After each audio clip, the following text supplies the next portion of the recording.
pampabango din. May hindi umanghang. O lantakan. Gusto umanghang. Pwede naman. Basta yun pang ano din. Dahil daw makatulog at kailangan kong ipagluto ang aking mag-ina para bukas na umaga, may food sila.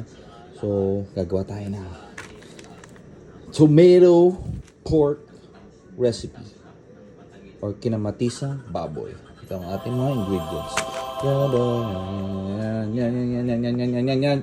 Let's go! So, yun. Ready na ang ating ingredients.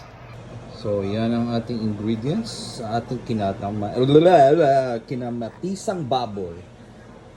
Pork belly, bawang, sibuyas, ginger, at maraming kamatis. Kaya nga siya tinawag kinamatisan. Pepper, suka, fish sauce, liquid seasoning, sugar, tsuete, gulay. That's it. So, yung version ko, okay? Pero ito yung natutunan ko sa aking lola. Okay? So, una natin ilalagay, of course, ang bawang. Habang nagpapainit ng mantika. And then, habang naluluto ang ating mantika, pwede na natin isabay ang ating baboy. Okay? May tubig. Wait lang. Ayan po, nalagay ko na ang ating yobab.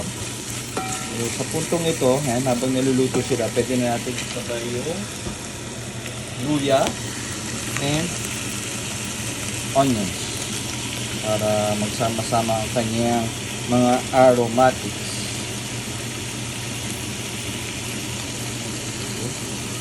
Pwede natin lagyan na paminta. Saluin lang natin siya, magtutubigan eh. Okay? Habang ginigisa pala natin siya, pwede na natin isabay yung patis. Konti lang. Konti pa. Okay, ganun lang kadami. Then pag umuusok na siya, ganyan, lagay na rin natin yung suka. Yan, konti lang. Yan. Para ka lang nag-aadobo, guys. Tapos, lalagay na rin natin yung anato natin. So, wala yung aking cellphone holder today. Dahil tulog na yung aking mag-ina. So, ayan, ilalagay ko na rin yung anato oil. Okay, so nalagay ko na yung ating anato water pala, hindi pala anato oil. So ang gagawin natin ngayon ay parang iintayin natin siya magprito, mag-fry, magmantika. Okay? Ayun, no? So ito yung gusto nating achieve. Nag-vaporize na yung kanyang patis, yung kanyang suka, at saka yung atsuete na pinakuluan natin kanina.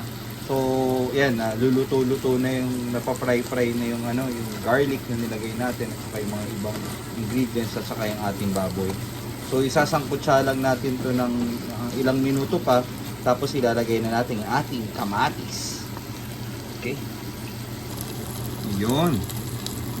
So, yan napafry-fry na yung garlic na. So, this time, pwede na natin ilagay ang ating kamatis. Ayan, dahil nga kinamatisan siya, so damihan natin ang ating kamatis, okay?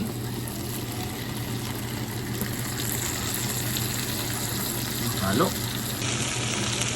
Nga pala guys, bago ko makalimutan, para medyo mag-caramelize yung inyong kamatis o tomato, so gagamit tayo ng mascabado sugar.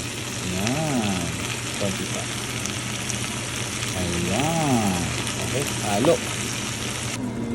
Jesus Maria Josep, yun, no? So, ito na ang ating kamatis at konting umami flavor. Lagyan natin ng more liquid seasoning. Konti lang. Ayos. Ayan, so gagamitin ko dito is kalahating pork cubes lang. At ayun, tayin na lang natin siyang kumulo. Okay. Sige, habang hinihintay natin yung makulo ang ating sa kinamatisang baboy, gawa tayo ng sausawan. Sili lang to at saka patis at saka konting lemon. Ayun, oh. Durug-durug. Ako po. Sarap niyan. Ayun, oh. Makulo na. So, pwede natin ilagay ang ating gulay. Yan. So guys, kung may sili kayong haba na color green, lagay nyo na dito. Kasi wala akong sili ngayon. Kaya dinamihan ko na lang yung sili sa aking kamatis. Okay na yan. So, ano pa hinihintay natin? Tikiman time! So, yun na nga guys. Luto na. So, titikim lang tayo ng konti dahil alas 12 pasado na ng gabi ngayon. So, ito siya. Konti lang. So, tikman muna natin yung sabaw niya na walang patis. Ayan, gumawa akong patis na may sili. Pa times 10 ang sarap. Natin. Wow! Ang sarap. Asim, tamis, balanse lang siya. Sarap. Tignan natin yung pork, yung lambot na ng pork, oh. Tignan natin sa kanin, konting sabaw. Yan. Gamit tayo ngayon ng sili. Yan.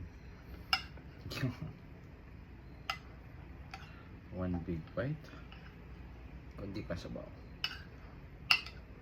Guys.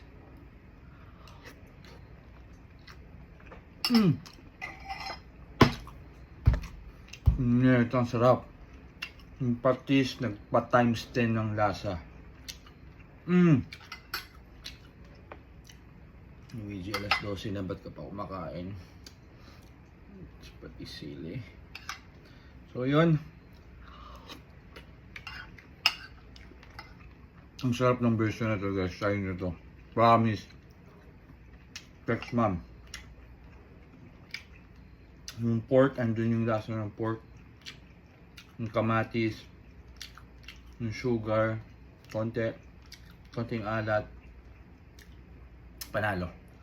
So, hinihintay nyo. Try nyo na. Love y'all. Peace.